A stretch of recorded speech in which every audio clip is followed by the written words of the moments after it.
People trusted the FBI more when J. Edgar Hoover was running the place than when you are. And the reason is because you don't give straight answers. You give answers that later a court deems aren't true. And then at the end of the day, you won't criticize an obvious shakedown when it's directly in front of us. And it appears as though you're whitewashing the conduct of corrupt people. Respectfully, Congressman, in your home state of Florida, the number of people applying to come work for us and devote their lives working for us is up over 100%. We're deeply proud of them, and they deserve better than you. What a weird response to Matt Gaetz today. Joining me now, Lauren Boebert from Colorado. Okay, there's a bunch we can get to about your biggest takeaways from today, but wasn't that response so incredibly petty and odd? It was, and massive credit to my boy Matt Gaetz, because I know how deeply he cares about our military personnel, our veterans. He represents a very highly populated area with military personnel, and he knows that they do deserve better than Christopher Wray. Those who are coming out and wanting to now serve in the FBI. And he knows the service that they've been through and the recognition that they deserve. And so I'm extremely proud of him for his quick-witted response, which is right on par for Gaetz. Yeah, that's pretty on par for Gaetz. My boy Thomas Massey was throwing bombs out there today, too. Here's what he said.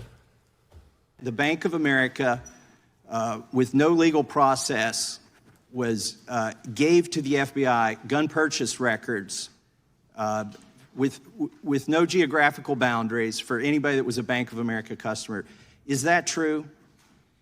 Well, what I do know is that a number of business community partners all the time, including financial institutions, share information with us about possible criminal activity, and my understanding is that that's fully lawful. Maybe fully lawful, but my goodness, is it horrific and wrong? We really have our financial institutions working hand in hand with the FBI to violate my rights. Do I have that right? That's what I heard from him. But, Jesse, my co-chair of the Second Amendment Caucus, Congressman Thomas Massey, asked Director Wray if the Bank of America gave the FBI gun purchase records of anyone that was a Bank of America customer. And his answer, my understanding, is that the institution shared information with us, as happens all the time. This was done without a warrant for people that weren't even suspects.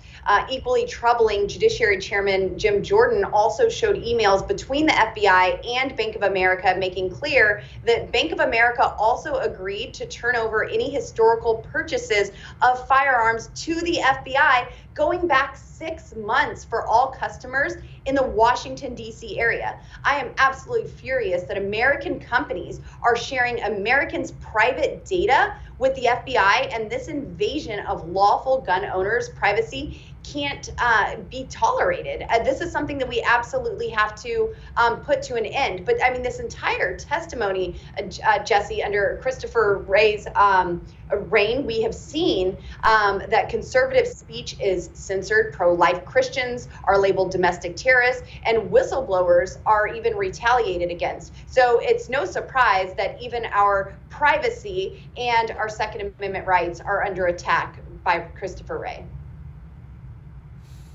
It's July.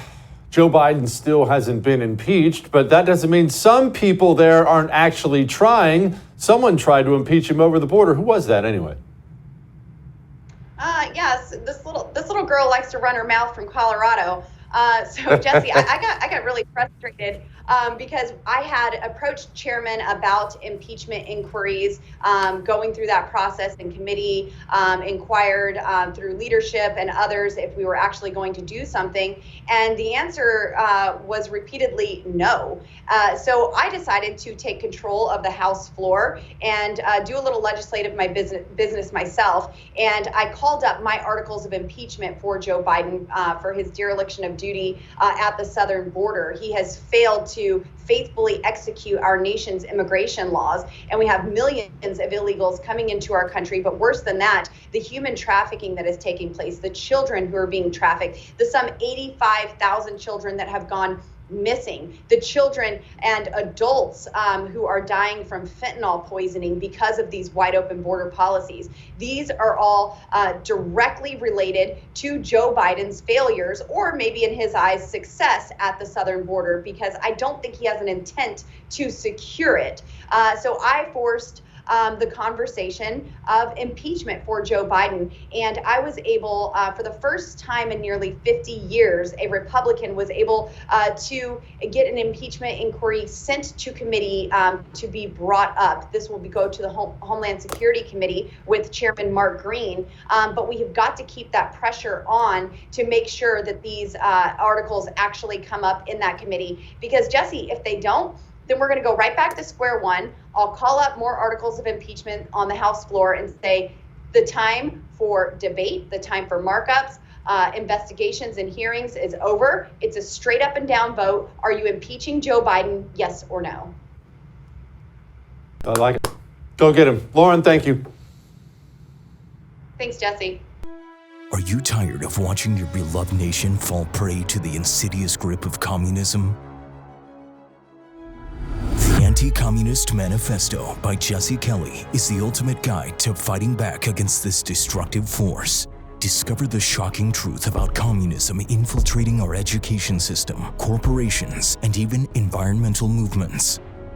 Unmask the true agenda behind groups like Antifa and Black Lives Matter, and learn how to protect the United States from the most malicious enemy. With extensive documentation of past atrocities, you'll see the undeniable danger posed by this ideology.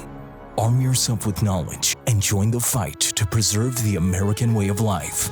The Anti-Communist Manifesto, a new must-read book from Jesse Kelly. Get your copy today at jessekellybook.com or wherever books are sold.